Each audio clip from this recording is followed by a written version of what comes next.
વિદ્યાર્થી મિત્રો, હવે આપણે ચેપ્ટર નંબર 9 ની અંદર છેલ્લે આપણે 32 પવન સુધી અભ્યાસ કરી ચૂક્યા છીએ. આગળ હવે આપણે અભ્યાસ કરવાનો છે ઇલેક્ટ્રિક નું સૂત્ર છેલ્લે આપણે તારવ્યું હતું. હવે આપણે અભ્યાસ કરવાનો છે સાચી ઊંડાઈ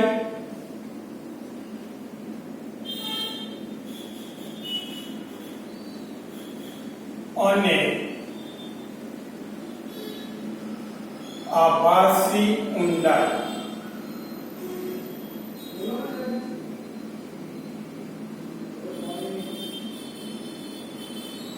શું આવે? સાચી ઊંડાઈ અને આભાસી ઊંડાઈ. તો સાચી ઊંડાઈ અને આભાસી ઊંડાઈ વચ્ચેનો મારે સંબંધ મેળવવાનો છે. બરાબર? તો તમે સામાન્ય રીતે કોઈ પણ સ્વિમિંગ પુલ અથવા તો તળાવને કાંઠે બેઠા હોય અને એ તળાવને કાંઠે બેઠા હોય અને એની જો તળિયાને જોવામાં આવે તો એ તળિયાની સપાટી જે ખરેખર ઊંડાઈ હોય છે તેના કરતાં આપણને કેવી માલુમ પડે છે? ઊંચી માલુમ પડે છે. તેની પાછળનું મુખ્ય કારણ શું છે? તો એ ઊંડાઈમાં કેટલો ઘટાડો થાય છે તે શોધવા માટે આપણે આ સંબંધ મેળવવાનો છે. ધારી લો કે આ કોઈ એક સ્વિમિંગ પુલ છે. શું છે? Swimming pool.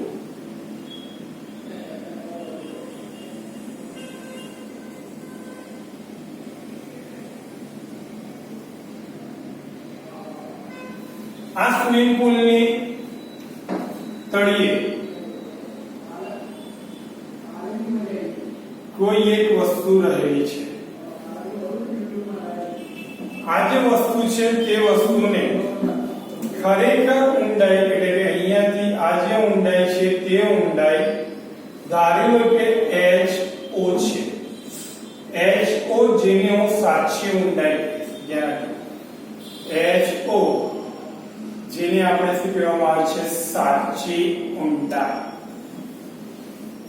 હવે આ જે વસ્તુ છે તે O બિંદુએ રહેલી છે. જો આ વસ્તુને અહીંથી લંબરૂપે જોવામાં આવે, આ રીતે આમ સીધી છે, અહીંયાથી તેનું અવલોકન કરવામાં આવે તો આપણને તે જે વસ્તુ છે તે વસ્તુ HO જેટલી ઊંડાઈએ જ માલુમ પડે છે લંબરૂપે. પણ જો આ જ વસ્તુનું અવલોકન તમે અહીંયાથી કરો છો, બરાબર, તો પરિણામે શું થાય છે તે મારે જોવાનું છે.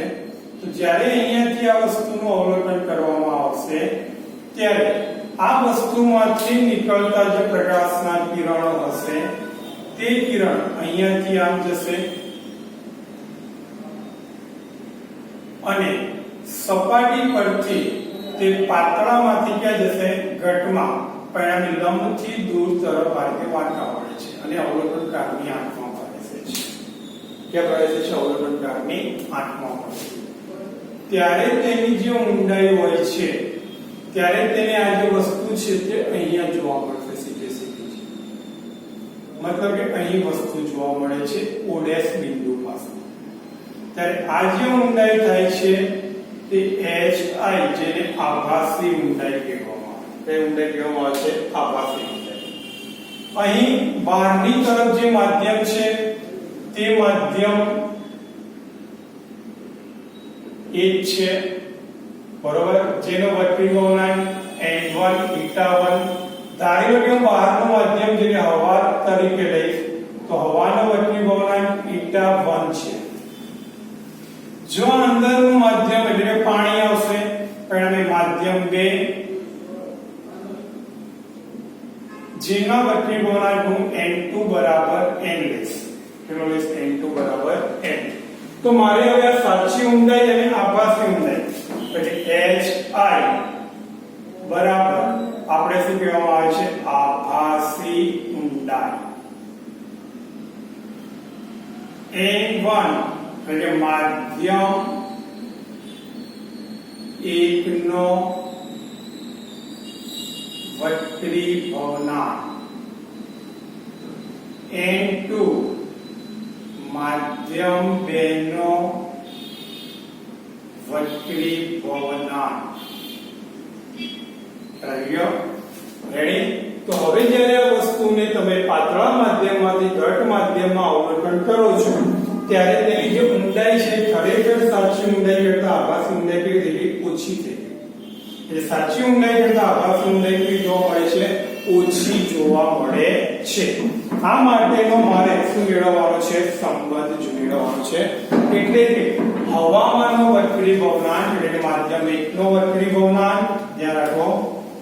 સો માધ્યમ 1 નો વક્રીભવનાંક છેદમાં માધ્યમ 2 નો વક્રીભવનાંક બરાબર. હવે અહીંયા જે ઊંડાઈ હતી કઈ હતી? સાચી. આ ચીજ કઈ હતી? આભાસી. તો પરિણામે આવશે આભાસી ઊંડાઈ ભાગ્યા શું આવે? સાચી ઊંડાઈ. શું આવે? આભાસી ઊંડાઈ ભાગ્યા સાચી ઊંડાઈ.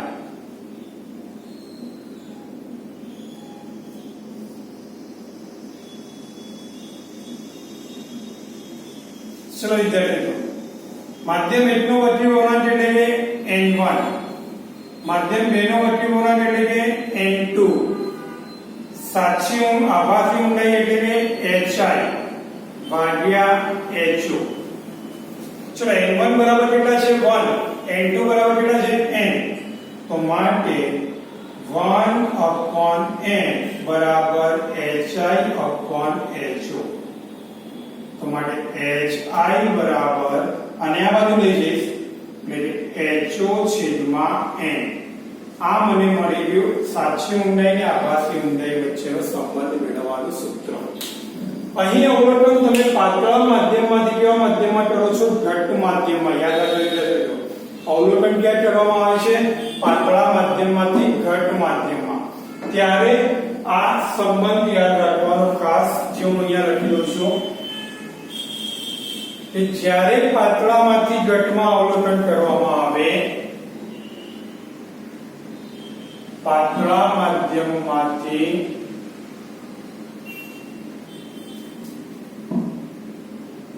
ઘટ માધ્યમમાં અવલોકન કરવામાં આવે ત્યારે n પાતળું એટલે કે પાતળા માધ્યમનો વક્રીભવનાંક ભાગ્યા n ઘટ. યાદ રાખજો, n પાતળું ભાગ્યા n ઘટ બરાબર hi/ho. પાતળામાંથી ઘટમાં અવલોકન કરવામાં આવે એટલે n પાતળું ભાગ્યા n ઘટ બરાબર hi/ho. આમાં તમને જે શોધવાનું કહ્યું હોય તેને કરતા બનાવી દેવાનું. ખ્યાલ આવી ગયો? બીજી વસ્તુ, ઘટ માધ્યમમાંથી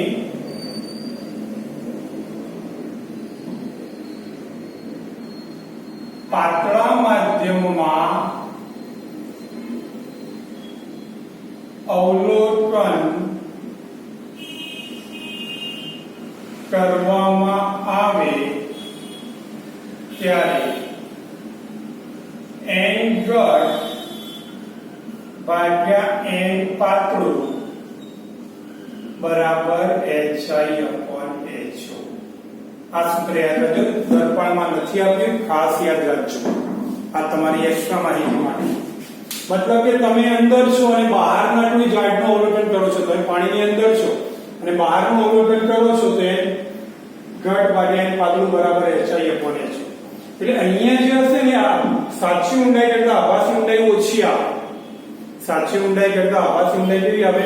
ઓછી. એટલે આપણે શું કરીએ? તરવા ગયા હોય સ્વિમિંગ પુલમાં, ઓહો આ તો તળિયું આટલું જ છે, દબાક અંદર પડે એટલે ખબર પડે કેટલું ઊંડું ડૂબીએ, બચો. બરોબર? જ્યારે અહીંયા ઘટમાંથી પાતળામાં અવલોકન કરવામાં આવે તો વસ્તુની જે ખરેખર ઊંચાઈ હોય તેના કરતા કેટલું જોવા મળે છે? વધારે ઊંચું. ખરેખર ઊંચાઈ એટલે વાસ્તવિક સાચી ઊંચાઈ કરતા આભાસી ઊંચાઈ વધારે હોય છે. કેવી હોય છે? વધારે. ત્રીજી વસ્તુ ખાસ મહત્વની G-NET માટે બધી રીતે આ બધું દર્પણમાં નથી આવતું કે કોઈ મટીરીયલમાં પણ હશે. તમારા માટે એક્સ્ટ્રા છે. જો બે કરતા વધારે માધ્યમ હોય ત્યારે આભાસી ઊંડાઈ શોધવા માટે, એટલે હું શું કહેવા માંગુ છું ત્યારે કે ધારો કે અહીંયા કાચ છે, એની ઉપર તેલ છે, એની ઉપર પાણી છે, એની ઉપર હવા છે, બરોબર?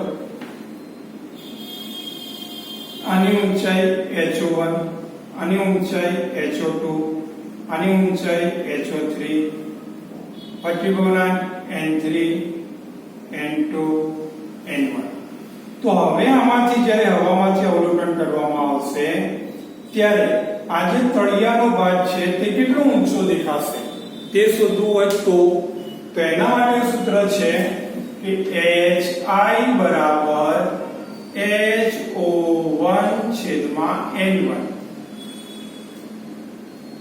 Plus HO2/N2 plus HO3/N3. બરોબર? આ સૂત્ર છે. દરેકનો સાચી ઊંડાઈ છેદમાં વર્તી વળાંક, સાચી ઊંડાઈ છેદમાં વર્તી વળાંક, આ સૂત્ર વાપરી દેવાનું. કરાવી ગયું વિદ્યાર્થી મિત્રો? હવે આપણે આગળ વધીએ. સૂર્યોદય અને સૂર્યાસ્ત, સૂર્યોદય અને સૂર્યાસ્ત વિશે આપણે અભ્યાસ કરવાનો છે કે વહેલો સૂર્યોદય અને મોડો સૂર્યાસ્ત.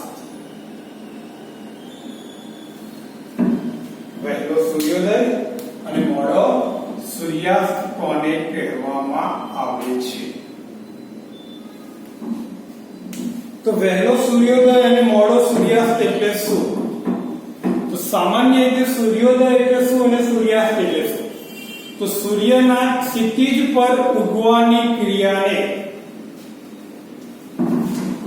સૂર્યોદય અને સૂર્યાસ્ત એટલે કે સૂર્યોદય અને સૂર્યાસ્ત એટલે સૂર્ય ક્ષિતિજને ઓળંગે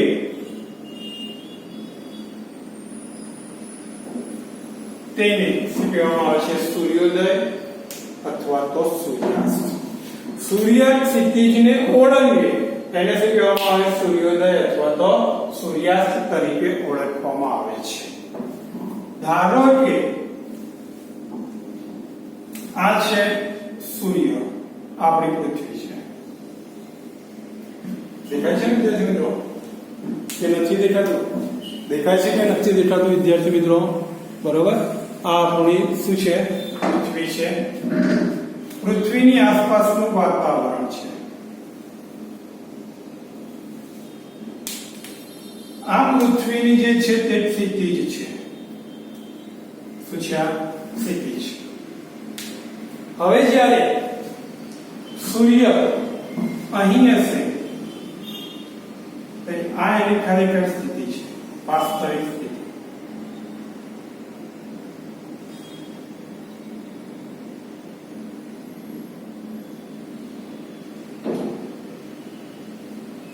બરોબર? વાસ્તવિક સ્થિતિ. તો જ્યારે સૂર્ય અહીંયા હશે ત્યારે સૂર્યમાંથી નીકળતા પ્રકાશના કિરણ, સૂર્યમાંથી નીકળતા પ્રકાશના કિરણ, ધારી લો કે અહીંયા કોઈ વ્યક્તિ છે, રેડી? તો અહીં રહેલા વ્યક્તિની આંખમાં આ રીતે પ્રવેશશે ત્યારે તે દૂરથી આવશે, જ્યારે જગ્યા આવશે દૂરથી આવશે એટલે એ સૂર્યના કિરણો આ રીતે આમ વાતાવરણના જુદા જુદા સ્તરમાંથી પ્રવેશે અને અહીંયા વ્યક્તિ સુધી પહોંચે છે, બરોબર. પણ જ્યારે વ્યક્તિ P બિંદુ પાસે હોય એ જોવે તો એને તો તે સીધી રેખામાં જોવા મળે, એટલે સૂર્ય એને અહીંયા જોવા મળશે. આ જે છે તે શું છે? આભાસી સ્થાન. કેવું સ્થાન છે? આભાસી સ્થાન છે. મતલબ કે સૂર્ય જે ખરેખર બિંદુ એ છે તેના કરતા તો ઉપર જોવા મળે છે. કેવું જોવા મળે છે? તેને ઉપર તરફ જોવા મળે છે, બરોબર. તો અહીં સમજૂતીમાં શું લખાશે કે સૂર્યોદય સમયે, કેવા સમયે? સૂર્યોદય સમયે સૂર્ય તેના વાસ્તવિક સ્થાન કરતા ઉપર જોવા મળે છે. એટલે જે ખરેખર સ્થાન હોય છે એના કરતા કેવું જોવા મળે છે? તે ઉપર જોવા મળે છે. મતલબ કે વહેલા જોવા મળે છે, વહેલા જોવા મળે છે. કેમ આ વહેલા જોવા મળે છે? કારણ કે શૂન્ય અવકાશનો વક્રીભાવનાંક એટલે કે હવાનો કેટલો છે? a, અને એમાં સૂર્ય જે છે એ સૂર્ય 180 ડિગ્રીએ ભ્રમણ કરે. આમથી આમ આવે એટલે 180 ડિગ્રી થાય કે ના થાય, બરોબર. તો સૂર્યને 180 ડિગ્રીનું સ્થાનાંતર કરવા માટે લાગતો સમય એટલે 12 કલાક, બરોબર.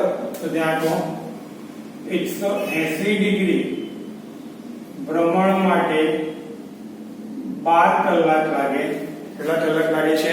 12 કલાક. તો પરિણામે 0.5 ડિગ્રી ભ્રમણ માટે લાગતો સમય કેટલો?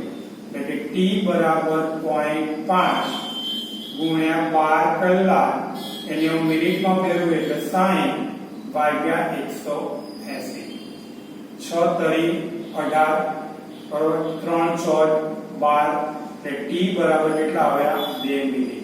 ત્યાં જો કલાકને મેં મિનિટમાં ફેરવ્યા છે એટલે સમયગાળો કેટલો આવ્યો? 2 મિનિટ. એટલે સૂર્ય આપણને 2 મિનિટ વહેલા જોવા મળે છે. કેવો જોવા મળે છે? 2 મિનિટ વહેલો જોવા મળે છે, બરોબર. એ જ પ્રમાણે સૂર્યાસ્ત થાય ત્યારે પણ કેટલી મિનિટનો ફેરફાર થાય છે? 2 મિનિટ જો વહેલા જોવા, મોડો જોવા મળે. એટલે સૂર્યોદય અને સૂર્યાસ્ત દરમિયાન ટોટલ 2 અને 2 કેટલી મિનિટનો ફરક થાય છે? 4 મિનિટનો ફેરફાર જોવા મળે છે. કેટલા મિનિટનો? 4 મિનિટ.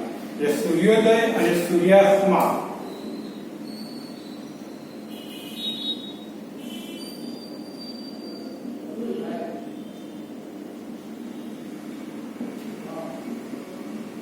ચાર મિનિટ નો ફેરફાર થાય છે.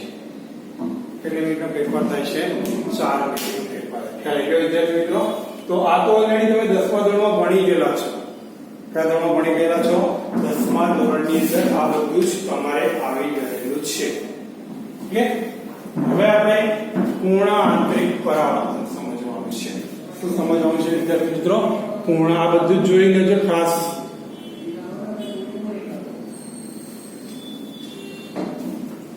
આ મહત્વનું